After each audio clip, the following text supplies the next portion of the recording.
नमस्कार, जबलपुर लाइव के इस बुलेटिन में आपका स्वागत है। मैं हूं आपके साथ आकाश। अब देखते हैं खबरें विस्तार से। पूर्व मंत्री अजय बिश्नोई ने नई शिक्षा नीति को बेहतर बताते हुए कहा कि इसे लागू कराने की जवाबदारी राज्यों में कंधे पर है। राज्य सरकार को इसे लागू करने में जल्दबाजी नहीं दिखानी चाहिए। राज्य अपनी वर्तमान शिक्षा व्यवस्था की मजबूती और कमजोरी का आकलन करें, उनमें चरणबद्ध तरीके से सुधार करें, फिर नई शिक्षा नीति को लागू करें। बिश्नोई ने नई शिक्षा नीति के संबंध में प्रधानमंत्री नरेंद्र मोदी और प्रदेश के मुख्यमंत्री शिवराज सिंह चौहान को पत्र लिखकर सुझाव भेजे हैं। उन्होंने central text book regulatory board गठित करने की भी मांग की है। मंत्री बिश्नोई ने कहा कि राज्य में योग्य शिक्षकों का अभाव है। गणित, अंग्रेजी, विज्ञान विषय के शिक्षक नहीं है। शासकीय प्राथमिक और माध्यमिक शाला में छात्रों की कमी है। अभिभावक इनमें अपने बच्चों को सरकारी स्कूल में भेजना नहीं चाहते। सरकार को पहले शिक्षकों को शिक्षण कार्य में रुचि और समर्पण का भाव पैदा करना होगा। छात्रों की संभावनाओं को पहचानने और विकसित करने की क्षमता शिक्षकों में होना अत्यावश्यक है। शहर में प्रतिदिन जरूरतमंदों को जीवन रक्षक मास्क वितरण का व्यापक अभियान चलाया जा रहा है। संभाग क्रमांक 1 गढ़ा, 4 गोरखपुर, 7 धारताल, 11 सिविल लाइन और 13 मुख्यालय के अंतर्गत आने वाले 5 व्यस्ततम चौराहों पर कैनोपी लगाकर आम नागरिकों और राहगीरों के अभियान के समन्वयक अधिकारी और नगर निगम के अपर आयुक्त वित्त रोहित सिंह कौशल की उपस्थिति में संभागीय अधिकारियों द्वारा टीम के साथ निःशुल्क रूप से मास्क का वितरण किया गया। इस संबंध में कौशल ने बताया कि आज प्रशासक और निगम आयुक्त के निर्देशानुसार शासन द्वारा संचालित एक मास्क अनेक जिंदगी जन जागरूकता अभियान के अंतर्गत शहर के प्रमुख और व्यस्ततम चौराहे क्रमशः 1 मेडिकल, आदिशंकराचार्य चौक, आधारताल चौक के मालगोदाम चौक, मालवी चौक पर कैनोपी लगाकर बड़े पैमाने पर आम नागरिकों को निःशुल्क मास्क वितरण कार्यक्रम चलाया गया। आयुध निर्माणियों में 12 अक्टूबर से प्रस्तावित अनिश्चितकालीन हड़ताल टालने के प्रयास किए जाएं। निर्माणियों के वरिष्ठ महाप्रबंधक इस विषय को गंभीरता से लेकर यूनियनों के साथ बैठक करें। बैठक की रिपोर्ट बनाकर 13 अगस्त तक भेजी जाए। आयुध निर्माणी बोर्ड मुख्यालय ने देश की सभी 41 आयुध निर्माणियों के वरिष्ठ महाप्रबंधकों को इस आशय के निर्देश दिए हैं। निर्देश में कहा गया है कि आयुध निर्माणियों में विभिन्न कर्मचारी यूनियनों और उच्च स्तर पर फेडरेशनों द्वारा अनिश्चितकालीन हड़ताल के नोटिस दिए जा रहे हैं। यह हड़ताल टालने के लिए संबंधित निर्माणी इकाई के वरिष्ठ महाप्रबंधक द्वारा प्रयास किए जाएं। वहीं आयुध निर्माणियों के निगमीकरण के विरोध में आयुध कर्मियों ने AIDEF, INDWF, BPMS से संबंधित यूनियनों के पदाधिकारियों ने शनिवार को भी आयुध निर्माणी खमरिया परिसर में आज भी लंच का बहिष्कार किया। जन जागरण अभियान के तहत चलाए जा रहे अभियान में रक्षा संस्थाओं की 41 आयुध निर्माणियां 6 अगस्त से विरोध दिवस मना रही हैं। नेशनल ग्रीन ट्रिब्यूनल ने अहम आदेश में कहा कि सभी डेयरियां शहरी सीमा से बाहर और नदी तालाब से कम 500 मीटर की दूरी पर ही होनी चाहिए। कोर्ट ने डेयरियों की राष्ट्रीय राजमार्ग से दूरी कम से कम 200 मीटर और राजमार्ग से 100 मीटर निर्धारित कर दी। बाढ़ की आशंका वाले क्षेत्रों को डेयरियों से पूरी तरह मुक्त रखने का भी दिशा निर्देश दिया गया है। कोर्ट ने कहा कि डेयरियों के प्रदूषण पर नियंत्रण में नाकाम रहने वाले कर्मियों की वार्षिक गोपनीय चित्रावली में उनकी यह नाकामी दर्ज की जाए। डेयरी संचालकों ने शहर में डेयरी हटाने के खिलाफ NGT की शरण ली है। नागरिक उपभोक्ता मार्गदर्शक मंच जबलपुर के प्रांताध्यक्ष डॉक्टर PG नाच पांडे और NGT के अधिवक्ता प्रभात यादव ने डेयरी संचालकों की मांग का विरोध करते हुए तर्क दिया कि नगर निगम सीमा के भीतर डेयरियां संचालित होने से प्रदूषण फैलता है, जो विभिन्न बीमारियों का सबब बनता है। NGT ने इस तर्क को गंभीरता से लेते हुए डेयरी संचालकों की मांग नामंजूर कर दी। कोरोना वायरस का संक्रमण तेजी से फैल रहा है और इस समय साफ सफाई और सावधानियों की ज्यादा जरूरत है। ऐसे समय में भी SDM तहसील कार्यालय में गंदगी का ढेर लगा हुआ है। दूसरी तरफ दफ्तर बंद होने के बाद यहां शराबखोरी भी शुरू हो जाती है। आलम यह है कि आधे शहर का एरिया कवर करने वाले विजयनगर हाट बाजार स्थित कार्यालय में SDM और तहसीलदार सहित कई जिम्मेदार अधिकारी बैठते हैं। लोगों का कहना है कि जिन अधिकारियों के ऊपर शहर की जिम्मेदारी है, वे अपनी नाक के नीचे हो रही गंदगी और शराबखोरी पर ध्यान नहीं दे पा रहे हैं।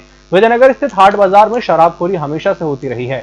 लोगों ने बताया कि शराबखोरी में ऑफिस के कर्मचारी और यहां दलाली का काम करने वाले ही करते हैं। ऑफिस के बाहर गंदगी के ढेर के साथ ही शराब की बोतलें भी यहां वहां पड़ी रहती हैं। वहीं नगर निगम द्वारा गंदगी मिलने पर चालानी कार्रवाई की जा रही है, लेकिन इन जिम्मेदार अधिकारियों पर कौन जुर्माना लगाएगा।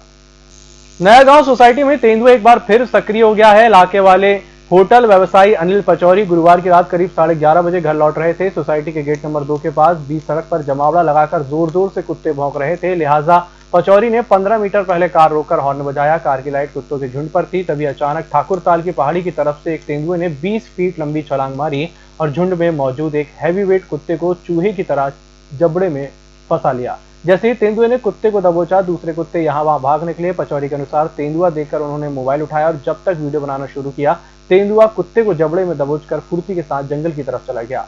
पहले ठाकुरताल में 2 जवान तेंदुए थे, लेकिन अब इनकी संख्या 4 हो गई है। पहले तेंदुए का मूवमेंट होने पर वन विभाग ने कॉलोनी में पेट्रोलिंग टीमें तैनात की थी। तेंदुए को पकड़ने के लिए पिंजरे भी लगाए गए थे और जगह जगह ट्रैप कैमरे, लेकिन समय बीतने के साथ ट्रैप कैमरे तो पहले ही हटा लिए गए थे और अब तो पेट्रोलिंग टीमें भी नहीं रहती।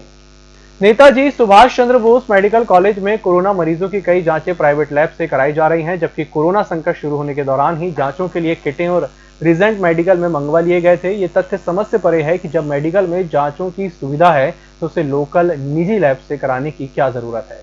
गंभीर मरीजों के इलाज में कई तरह के खून की जांच की आवश्यकता होती है। इनमें ऑक्सीजन लेवल से लेकर फेफड़ों और अन्य ऑर्गन्स की स्थिति का पता किया जाता है। दूसरी ओर प्रबंधन का कहना है कि निजी लैब से वही जांचें कराई जा रही हैं जो मेडिकल में नहीं हो सकती, पर मेडिकल कॉलेज की सेंट्रल लैब सहित अन्य लैबों में अत्याधुनिक मशीनें हैं। कई तो ऐसी हैं जो निजी पैथोलॉजी लैब में नहीं है। ऐसे में यह कहना कि मेडिकल में कोविड मरीजों के लिए जरूरी जांच की सुविधा नहीं है, हास्यास्पद लगता है। सेंट्रल वेंडर यानी ठेले या सड़क किनारे दुकान चलाने वाले भी प्रधानमंत्री स्वनिधि योजना का लाभ ले सकेंगे। जिनके पास पहचान पत्र और विक्रय प्रमाण पत्र नहीं है, केंद्र सरकार ने शुक्रवार को इसके लिए अनुशंसा पत्र व्यवस्था की शुरुआत की है।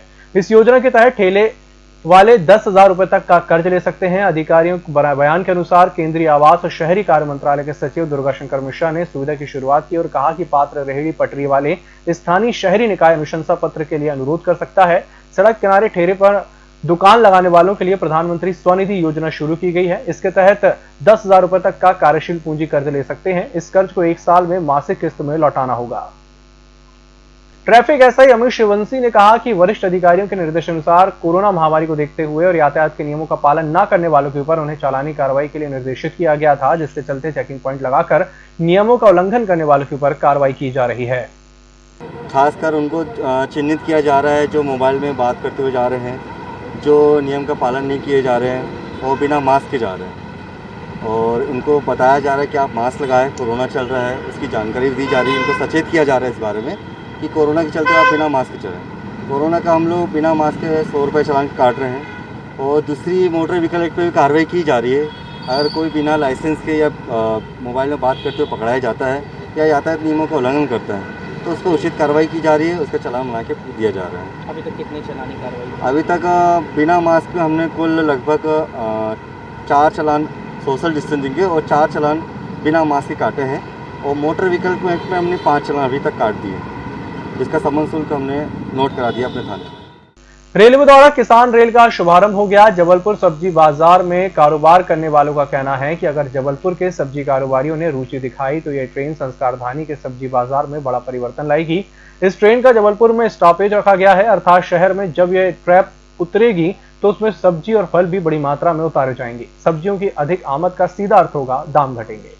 सूत्रों ने बताया कि जबलपुर में इलाहाबाद से कुम्हड़ा और अन्य सब्जियां आती हैं। डीजल के बड़े दामों के कारण ट्रक वाले ज्यादा भाड़ा ले रहे हैं तो सब्जी बाजार में महंगी बिक रही है। बताया गया कि पटना से अनानास, पपीता और कुछ सब्जियां जबलपुर आएंगी। इलाहाबाद में भी माल का लदान होगा तो आलू के दाम घटेंगे। सतना स्टेशन पर भी ट्रेन रुकेगी। सतना में टमाटर और अदरक की बड़ी मंडी बन चुकी है तो यहाँ से टमाटर और अदरक लोड होकर जबलपुर आएगा। भारतीय रेल की तरफ से ये एक बहुत ही अच्छी पहल है। आज माननीय मंत्री जी ने इसका इनॉग्रेशन किया है। ये महाराष्ट्र से बिहार कनेक्ट करेगी जो किसान रेल है। आइडिया इसके पीछे ये है कि जो भी जहाँ पे प्रोड्यूस होता है, जहाँ पे उत्पादन होता है, उसको एक अच्छा मार्केट मिल सके और ये मार्केट बहुत ही जल्दी मिल सके। चीज़ें खराब हों उसके पहले वो अपने मार्केट तक पहुँच जाएँ तो कंज्यूमर्स को भी फ़ायदा है, प्रोड्यूसर्स को भी फ़ायदा है।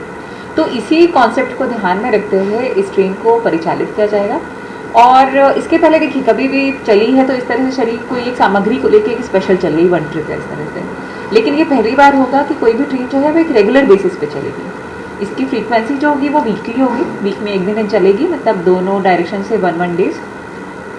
ये महाराष्ट्र से आएगी और पश्चिम मध्य रेल होते हुए ये बिहार की तरफ जाएगी।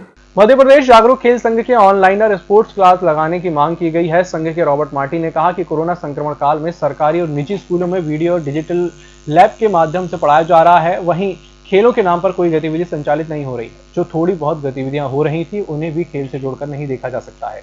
जो विद्यार्थी खेल में रुचि लेते हैं उन्हें कोई जानकारी ही नहीं मिल पा रही है। इस तरह के खिलाड़ी, छात्रों और उनके पालकों में रोष व्याप्त है। संघ ने बताया कि शासकीय और अशासकीय दोनों ही किस्म के स्कूलों में व्यायाम शिक्षक हैं जो अपने खेलों में दक्षता रखते हैं। यदि उनके द्वारा ऑनलाइन माध्यम से खेल प्रशिक्षण दिया जाता है तो स्कूलों में अध्ययनरत छात्रों को इसका लाभ मिलेगा, होम ट्रेनिंग के माध्यम से सीख सकेंगे। जबलपुर स्थित कमिश्नर कार्यालय में युवक कांग्रेस के पदाधिकारियों और कार्यकर्ताओं द्वारा ब्लॉक अध्यक्ष अचल नाथ चौधरी के नेतृत्व में अपर आयुक्त को ज्ञापन देते हुए शिवपुरी के पिछोर में डॉक्टर बाबा साहेब भीमराव अम्बेडकर की प्रतिमा को अज्ञात शरारती तत्वों द्वारा खंडित कर नुकसान पहुंचाया गया। उसके बावजूद भी अभी तक ऐसे तत्व खुलेआम घूम रहे हैं। वैसे दोषियों के ऊपर सख्त कार्रवाई की मांग युवक कांग्रेस के सभी पदाधिकारियों ने की है। समायुक्त कमिश्नर साहब को हमने ज्ञापन दिया है कि जैसे कि पिछले मुंबई, महाराष्ट्र में, ग्वालियर में और कल की घटना में आपको बता दूं कि शिवपुरी में पुनः बाबा साहब अम्बेडकर जी की प्रतिमा को कुछ शरारती तत्वों द्वारा उसे खंडित की गई है, जो बहुत ही निंदनीय है। और उसके बावजूद मध्य प्रदेश की सरकार सोई हुई है। किसी को कोई भी दलितों के हो रहे लगातार अत्याचार की किसी को कोई भी भनक नहीं है। सारे भारतीय जनता पार्टी के लोग सोए हैं। मैं सरकार से यह मांग करता हूं कि बाबा साहब अम्बेडकर जी की प्रतिमा वापस पुराने स्वरूप में बनाई जाए, अन्यथा हम जबलपुर युवक कांग्रेस के लोग उग्र आंदोलन पर बैठेंगे। संस्कारदानी को पूरे सावन भर सूखा रखने के बाद आज भादो में सुबह सुबह बादल झूमकर बरसे। करीब 5 बजे शुरू हुआ बारिश का सिलसिला कभी तेज तो कभी धीमा दोपहर 12 बजे तक चलता रहा। इस बरसात से मौसम सुहाना हो गया और वातावरण में ठंडक घुल गई। मौसम विभाग ने बताया कि दोपहर 12 बजे तक 2 इंच पानी बरसा। शाम तक आकाश में काले मेघ उमड़ घुमड़ रहे थे।